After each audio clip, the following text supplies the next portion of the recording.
ایک پیغام عید کے لیے آپ کی خدمت میں عرض کرنا ہے۔ نبی پاک صلی اللہ تعالیٰ علیہ وآلہ وسلم کو جو چیز بڑی پسند ہے وہ ایثار ہے۔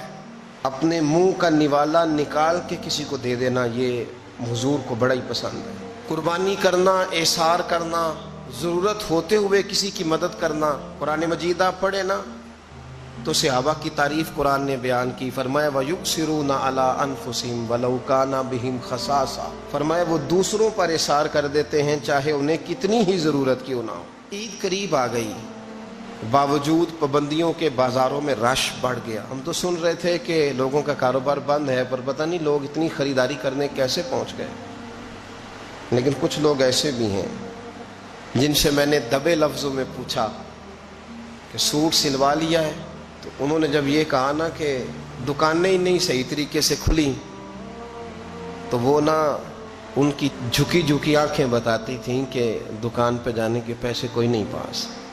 ایک شاعر تھا تو وہ کہتا ہے کہ میں کھلونوں کی دکان کے پاس سے گزرا، میں بھی ساتھ تھا، میرا بیٹا بھی اور میرا پوتا بھی۔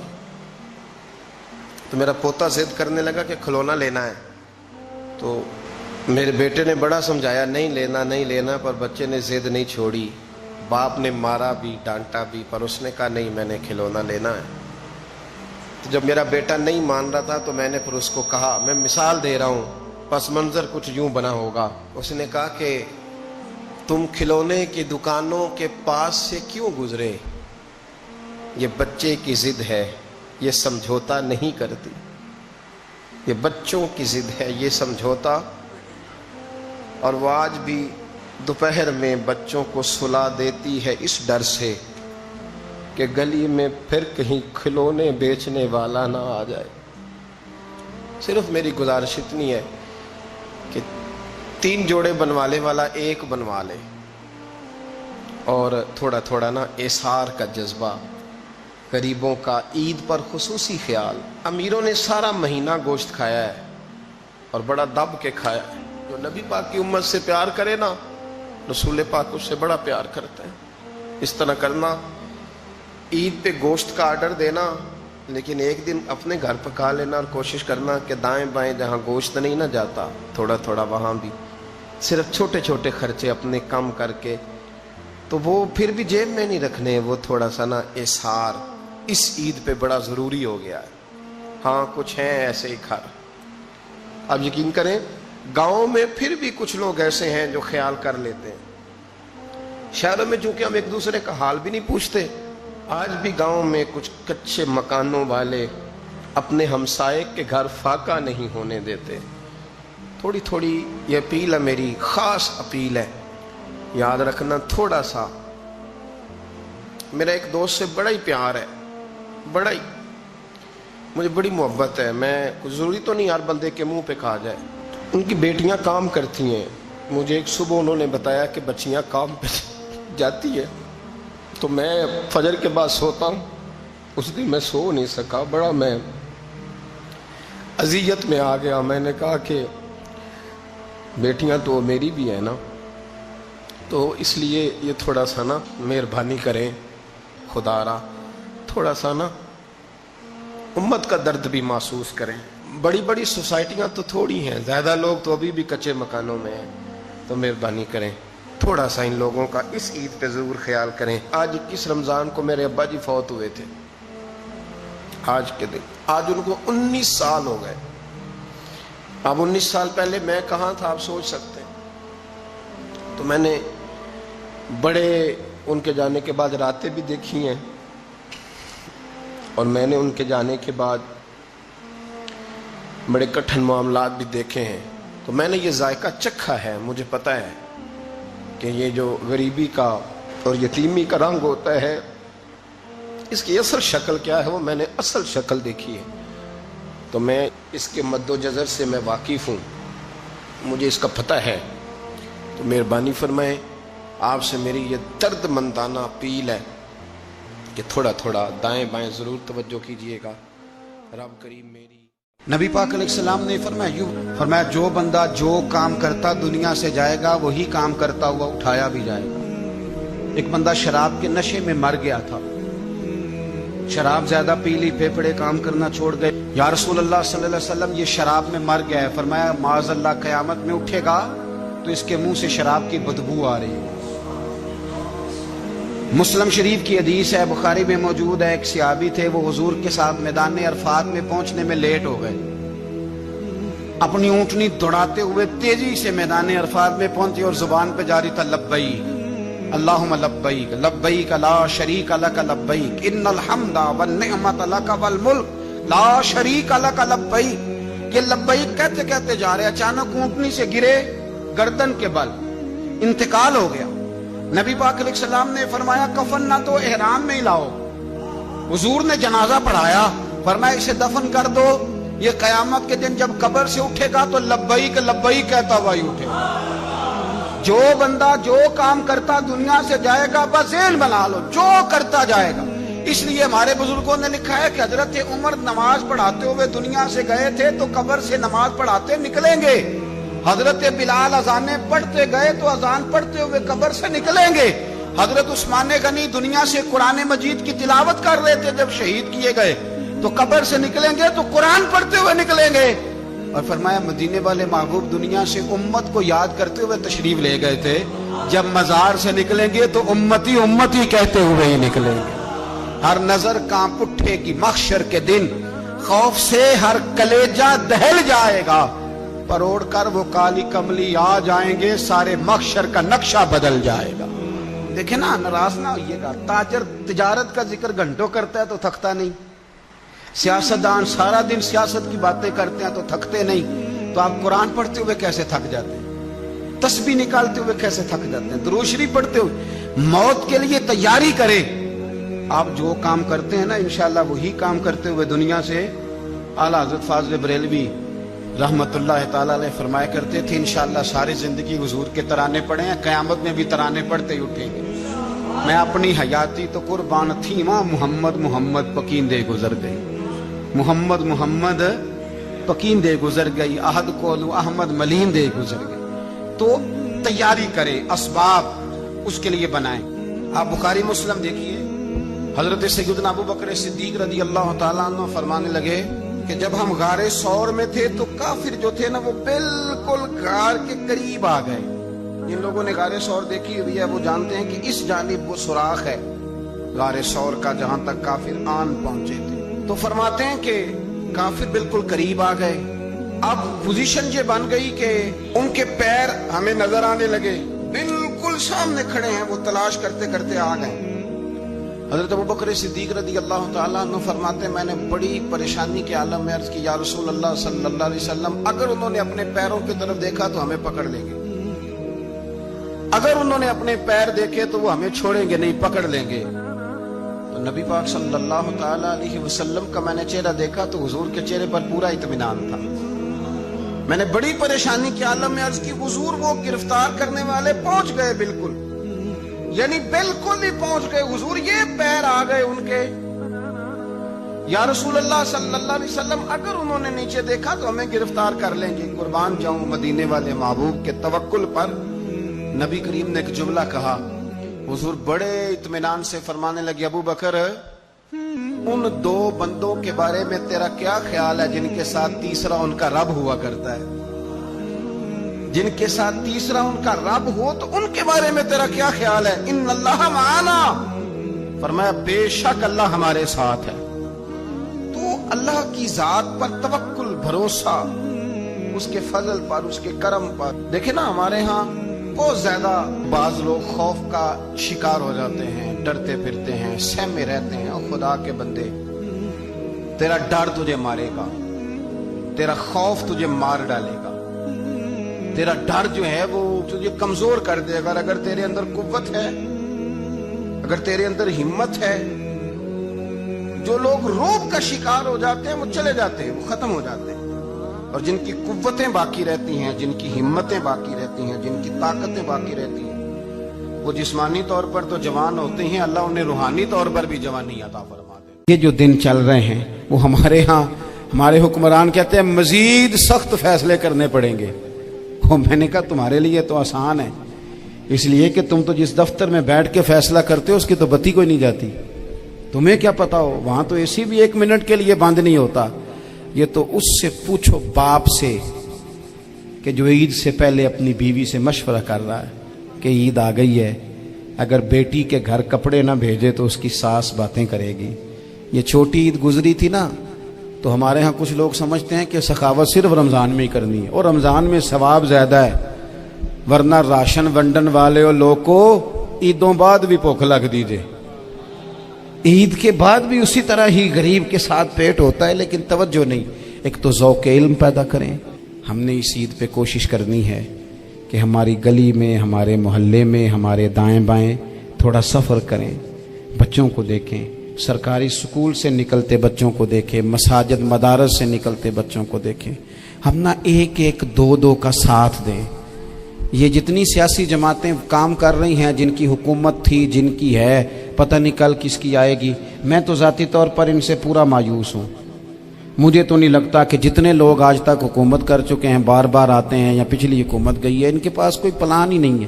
یہ تو بیچارے ایک دوسرے کی ٹانگیں کھینچنے کے علاوہ نہ کچھ کر سکے ہیں، نہ امید ہے کچھ کریں گے۔ لیکن غریب کی تکلیف بڑھ گئی ہے۔ میرے پاس 20 لوگ آتے ہیں، آتے تو وہ دعا کا کہنے ہیں، آتے تو صرف یہ بتانے ہیں کہ اس مشکل میں ہوں، دعا کرنا۔ لیکن دوستو، لوگوں کی باتیں سن کے بڑی تکلیف ہوتی ہے۔ ہم کیا کسی کی مدد کر سکتے ہیں؟ ہمارے لیے تو مدارس چلانے مشکل ہیں، لیکن لوگ اذیت کا شکار ہیں، ذہنی کرب کے نیچے لوگ آ گئے، اتنی بڑی اذیتیں کھڑی کر دی گئی ہیں۔ تھوڑا تھوڑا دیکھو، 2 کا کھانا 3 بھی تو کھا ہی سکتے ہیں نا، 3 کا کھانا 4 بھی تو کھا ہی سکتے ہیں نا۔ میرے محبوب نے ہمیں یہ نہیں کہا تھا زیادہ گوشت پکانا، بلکہ رسول پاک نے تو رنگ ہی بڑا سادہ دیا ہے۔ کریم نے فرمایا، عائشہ شوربہ ذرا زیادہ کر لو، پڑوسیوں کو بھی سالن دے دیں گے، تھوڑا شوربہ زیادہ کر لو، اسی کو بڑھا لو، تھوڑا شوربہ بڑھا لیں، تھوڑا تھوڑا ایک دوسرے کی مدد کریں، دست شفقت رکھیں۔ گلیوں میں سنسان لوگ، اب تو لوگ ایک دوسرے سے دکھ بھی نہیں کہتے، وہ کہتے ہیں دینا کسی نے ہے کچھ نہیں، اور تماشا الگ سے بن جائے گا۔ دوستو، ہم نے خود ایک دوسرے کا ہاتھ بٹانا ہے۔ جو لوگ صاحب ثروت ہیں، دیکھو ایک ہی باپ کی اولاد ہوتی ہے، ایک کو اللہ بڑا نواز دیتا ہے، 2-3 کمزور رہ جاتے ہیں، اس کو چاہیے وہ دوسروں پہ دست شفقت رکھے۔ ایک گلی میں سارے لوگ ایک ہی قبیلے کے، ایک ہی علاقے کے، ایک آگے نکل گیا ہے، اسے چاہیے وہ دوسروں کا خیال کرے۔ عزیز بھائیوں، ہم نے اس کمر توڑ مہنگائی کے دور میں، تقریر تو میں کر رہا ہوں، یہ کسی اور نے کیسے شروع کر دی؟ اس وقت میرا ٹائم ہے جی تقریر کا، اور کوئی نہیں کرے گا، خاموشی سے بیٹھے، اللہ آپ کو جزائے خیر دے۔ آپ لوگ اگر بیٹھ جائیں گے تو اچھا رہے گا، پچھلوں کو بھی آسانی ہو جائے گی۔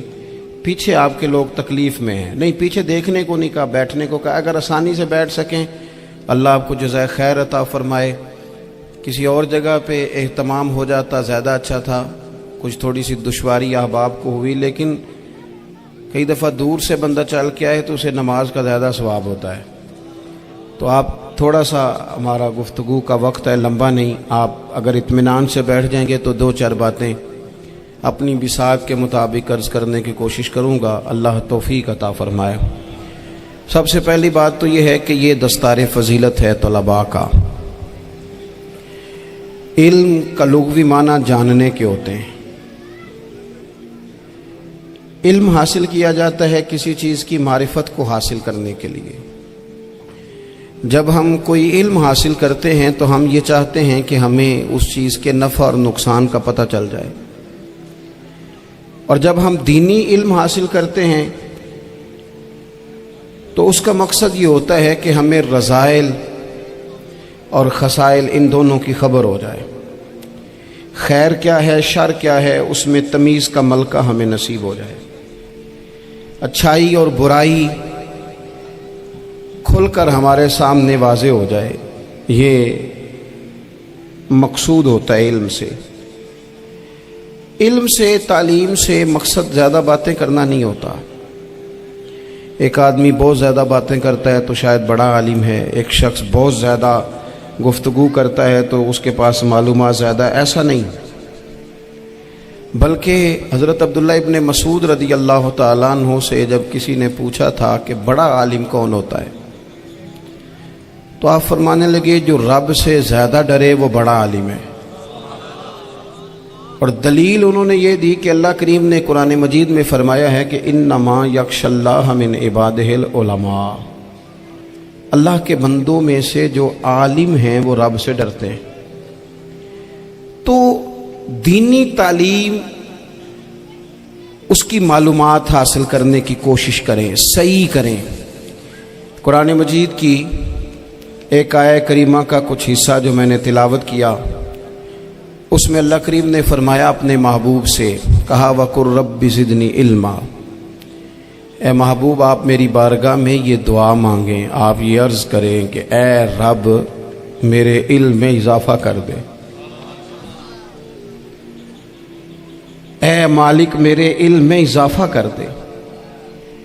بہت ساری چیزیں ایسی ہوتی ہیں جن کی زیادتی ٹھیک نہیں ہوتی، وہ زیادہ ہو جائیں تو نقصان کرتی ہیں، لیکن علم ایک ایسی چیز ہے کہ جس کے بارے میں رب کریم نے کہا کہ محبوب آپ دعا مانگیں کہ آپ کو زیادہ علم دیا جائے۔ اور پھر علم ایک ایسی چیز ہے کہ کوئی بھی آدمی یہ دعویٰ نہ کرے کہ میں نے بڑا حاصل کر لیا ہے، میری اب تکمیل ہو گئی ہے، میں اب مکمل ہو گیا ہوں۔ جن کو اللہ نے غیب کے خزانوں کی کنجیاں دی ہیں نا، ان سے بھی رب کریم نے کہا ہے کہ محبوب آپ دعا کریں کہ مالک میرے علم میں اضافہ کر دے۔ تو جب وہاں تک یہ بات ہے تو پھر عام آدمی کو بھی چاہیے کہ وہ اپنی معلومات میں اضافے کا شوق پیدا کرے۔ اور تیسری بات یہ کہ جو حضور کے علم شریف پر بات کرتے ہیں وہ بھی اس آیت سے سیکھیں کہ حضور کا علم تو ہر روز رب اس میں اضافہ فرما رہا ہے، تو ہر روز اضافہ ہو رہا ہے۔ وَلَلْآخِرَةُ خَيْرٌ لَكَ مِنَ الْأُولَىٰ، ہر روز ترقی ہو رہی ہے حضور کے علم شریف کی بھی۔ تو ہمارے ہاں زیادہ تر لوگ بات اس لیے سیکھتے ہیں کہ میں کوئی کہیں سے مسئلہ سیکھوں گا پھر جا کے اپنی مسجد کے امام کو تنگ کروں گا کہ وہاں تو میں یہ سن کے آیا ہوں تو یہاں یہ کام کیوں نہیں ہوتا۔ میں کوئی بات سیکھوں گا تو پھر میں اس سے بحث کا دروازہ کھولوں گا۔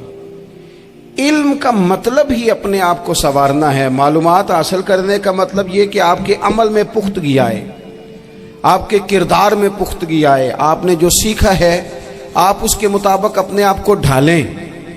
مسلم شریف میں موجود ہے، نبی پاک صلی اللہ علیہ وسلم نے دعا مانگی ہے، اے اللہ میں اس علم سے تیری پناہ مانگتا ہوں جو علم تو ہو پر نفع والا نہ ہو۔